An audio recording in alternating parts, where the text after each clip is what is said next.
BNP ব্যতীত আর কিন্তু কোন দল নির্বাচন নিয়ে জোরালো অবস্থানে নাই। কেন? তারা হয়তো এই আলামত আমার আগে টের পাইছে।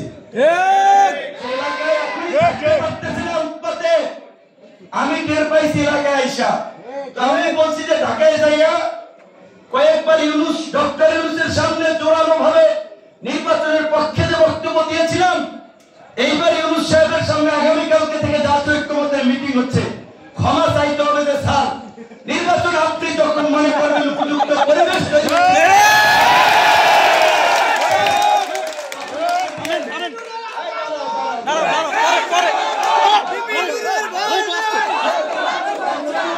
যখন মনে করবে এবং বলবে লেভেল প্লেইং ফিল্ড তৈরি হয়েছে, সবাই নির্বিঘ্নে সভা সমাবেশ করতে পারবে, এলাকায় থাকতে পারবে, হুমকি ধামকি থাকবে না, রাজনৈতিক এই আগেকার সেই আধিপত্য বিস্তারের সংস্কৃতির পরিবর্তন হবে, তখনই নির্বাচনের রোডম্যাপ দিতে হবে।